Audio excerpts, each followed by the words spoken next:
El pasado viernes hubo una concentración de todas las miradas del mundo entero hacia la Casa Blanca, en lo que era un encuentro protocolar, diplomático, en el que se vislumbraba o se anhelaba llegar a un acuerdo de paz con la visita de Volodymyr Zelensky, presidente de Ucrania, en Estados Unidos, reuniéndose en el despacho Oval con el presidente de este país, Donald Trump. Más bien allí se acaparó también la mirada y la atención por una acalorada conversación. A partir de allí pareciera que hubo un rompimiento de estos puentes que pueden establecer quizás la esperanza de un acuerdo de paz en Europa del Este tras el tercer aniversario de la invasión de Rusia sobre Ucrania. ¿Qué puede suceder? Hay intentos a través de la diplomacia a puerta cerrada de que este arreglo pueda llegar a un buen destino. Se va a fortalecer más bien el bloque europeo para de alguna manera obtener mayor beneficio de lo que es esta necesidad de independencia en el dominio del escenario mundial por parte de Estados Unidos. Ya lo hemos visto como un paso adelante lo hace Reino Unido. Su primer ministro estuvo en América la semana pasada. Para entender un poco más en relación a esto, vamos a presentar a nuestro siguiente invitado, Jesús Agrega. Él es internacionalista, profesor de cátedra del Departamento de Relaciones Internacionales de la Facultad de Ciencias Políticas de la Universidad del Rosario. Profesor, muchísimas gracias. Usted como internacionalista más bien nos acerca un poco más hacia lo que es el entendimiento de esta complejidad. ¿Está cerca la resolución de este conflicto? ¿Qué dice hasta los momentos lo que puede ser el aprendizaje? Estamos a un paso de un terreno desconocido. Cuéntenos, por favor, bienvenido. Muchas gracias por la invitación. Y no, ojalá que pudiéramos decir que sí, que efectivamente estamos a punto de una solución, pero es una realidad extremadamente compleja. Hay muchos actores y hay muchos intereses. Entonces, por un lado, tenemos a una Ucrania que busca resolver el conflicto, pero sin perder de alguna forma algunos requisitos, algunas condiciones básicas respecto al control de su propio territorio. Por otro lado, tenemos a Estados Unidos, que busca un protagonismo internacional bajo un líder que es Donald Trump, con muchas particularidades, pero que finalmente es necesario justamente para servir como garantía a cualquier forma de paz. Por otro lado, tenemos a una Unión Europea, un grupo de estados europeos, que tiene una posición muy distinta respecto a lo que debería ser una paz en Ucrania, pero que no tienen la capacidad ni las condiciones de alguna forma para reemplazar el papel de Estados Unidos en este proceso. Y finalmente tenemos a una Rusia. No es seguro que quiera la paz en el discurso, digamos, se ha mencionado, pero que no ha dado señas significativas de la búsqueda de la paz, pero que al menos está dispuesta a negociar con Estados Unidos. Entonces, teniendo cuatro actores muy distintos, la posibilidad de paz no es fácil y estamos ante unos primeros pasos, pero que no es seguro que se puedan materializar pues en las próximas reuniones. Profesor, ¿cuál es la presión que está ejerciendo en estos momentos la Unión Europea? Entiendo que de manera justificada, entienden que sus países, Inglaterra, Alemania, necesitan también la seguridad, la garantía de contar con los sistemas de defensa ante lo que ha manifestado o ha expresado recientemente Donald Trump en contra del bloque de Europa. Sí, 100%. Por un lado, efectivamente, la Unión Europea o los países miembros o los aliados europeos, porque no necesariamente es toda la Unión Europea. Am, Primero, están muy conscientes sobre el papel de Estados Unidos en la seguridad del continente europeo. En otras palabras, la Unión Europea sí es un actor económico muy fuerte, pero ha tenido enormes limitaciones para convertir ese liderazgo económico en un liderazgo político. Sin embargo, debido a la confianza y de alguna forma al compromiso inquebrantable que Estados Unidos tenía con la OTAN, esa debilidad no se había resuelto, no se había satisfecho de alguna forma, no se había superado. Sin embargo, en este momento, de nuevo con este gobierno, es evidente que el compromiso de Estados Unidos no es el mismo de antes. Y eso significa que Europa, Alemania, como lo mencionan Francia, Reino Unido, están mucho más conscientes de que deben asumir un rol mucho más significativo, no solo en la búsqueda de la paz, sino en general en la posición de Europa respecto al mundo. Es decir, Europa debe convertirse en un actor mucho más significativo desde el punto de vista político y militar. El problema, sin embargo, es que para eso se necesita tiempo, para eso se necesita compromiso y recursos, Y eso es algo que se puede lograr en el mediano y largo plazo, pero no en el corto.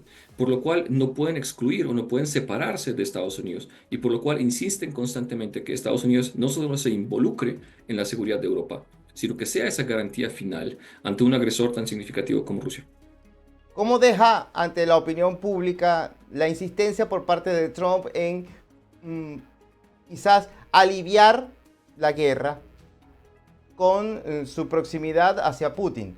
Ha insistido en que el presidente ruso va a cumplir con su palabra, hablando en nombre de Moscú. Esto ha sido objeto también de la crítica, incluso fue algo de los que quizás detonó un poco ese polvorín que estaba allí en el despacho Oval el pasado viernes, en medio Sí, de sí, una sí, sí. acalorada discusión.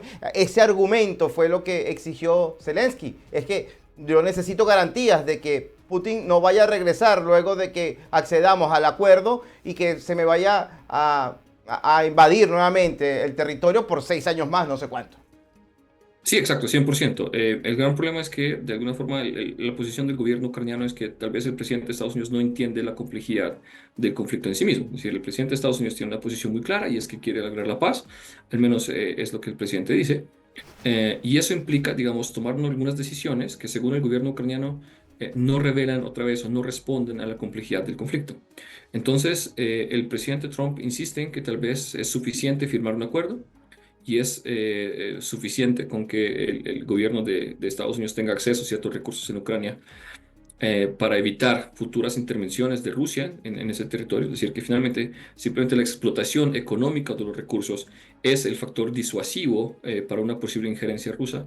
Pero desde la perspectiva rusa, perdón, desde la perspectiva ucraniana, eso es completamente inaceptable porque Rusia ha violado en repetidas ocasiones acuerdos y ceses al fuego, por lo cual ellos insisten en que necesitan una garantía que realmente disuada a Rusia, que en la visión ucraniana es solo a través de la fuerza. En otras palabras, que la única manera de disuadir a Rusia de una nueva agresión es mostrar una presencia militar o poseer una presencia militar o una capacidad militar suficientemente fuerte, respaldada por la presencia de Estados Unidos.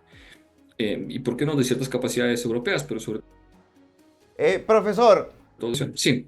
sí, ahora, disculpe que lo interrumpa, pero Rusia, ¿cómo se muestra ante Occidente en esta oportunidad?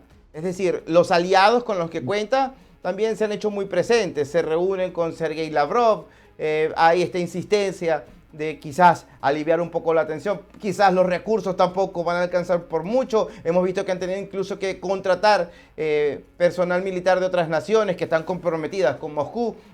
Tampoco está tan fácil para Rusia. No, no, sin duda Rusia ha mostrado, digamos, una cara muy fuerte ante el mundo, pero realmente hay un golpe muy fuerte a la economía y a la sociedad rusa. Hemos visto como no solo el rublo ha perdido su valor, sino que la misma sociedad rusa ha sentido el golpe y las muertes y finalmente los heridos de la guerra.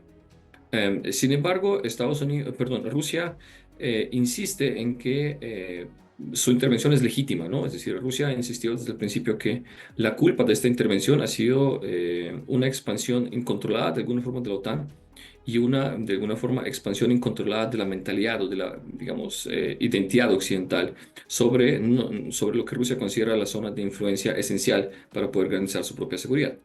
Así que sí, efectivamente no es una situación fácil para Rusia tampoco, pero debido al tamaño y finalmente a la capacidad industrial y militar rusa, pues Rusia tiene la capacidad de sustentar o de aguantar mucho más esta guerra que Ucrania.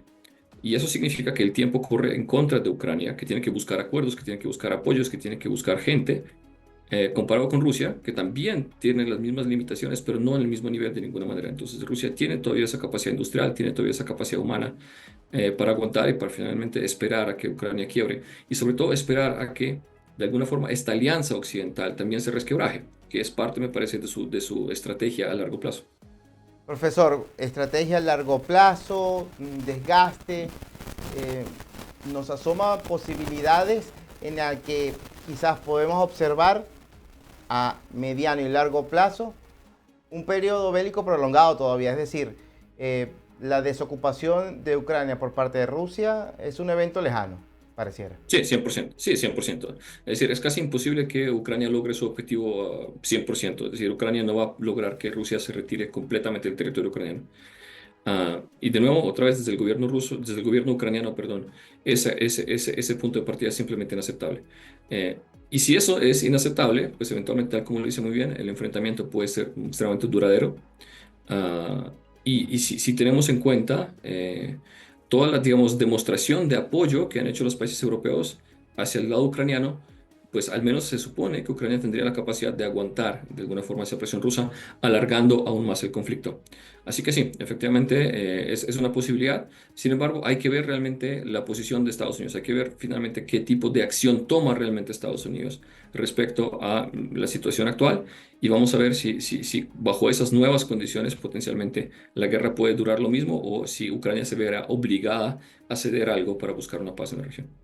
Profesor, nos quedan tan solo 2 minutos, pero no puedo dejar de preguntarle sobre la intervención de Donald Trump en Medio Oriente. ¿Hace influencia, hace peso, genera quizás inquietud también Sí, no sí, solamente sí, en la sí, sí. región, sino en todo el mundo?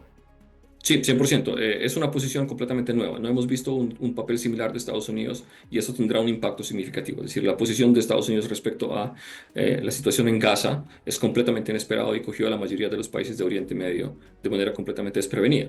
Eh, Sin embargo, es una propuesta extraña, pero a su vez es un cambio dentro de la política regional. Y no solo, digamos, me parece que esos cambios se verán en Oriente Medio, sino se verán en el resto del mundo. Y eso lleva a un Estados Unidos mucho más, pues no mucho más activo, pero muy diferente al Estados Unidos anterior. Y vamos a ver qué cambios implicará eso para el resto del sistema internacional. Profesor, muchísimas gracias. Gracias por lo didáctico que nos ha en el día de hoy explicado en torno a la complejidad del panorama de la geopolítica actual sobre la posibilidad que existe, lejana pero probable, de un alivio ante estos conflictos bélicos en los que Estados Unidos está en el centro y que cambió prácticamente de manera diametral justo cuando esta nueva administración llegó a la Casa Blanca. Muchísimas gracias. Un abrazo a la distancia, profesor. Igualmente, muchas gracias por la invitación. Seguro que sí. Conversábamos con Jesús Agreda, él es internacionalista, profesor de cátedra del Departamento de Relaciones Internacionales de la Facultad de Políticas de la Universidad del Rosario, sobre esta situación tan densa que atraviesa el mundo, en la que Estados Unidos está también bajo la lupa.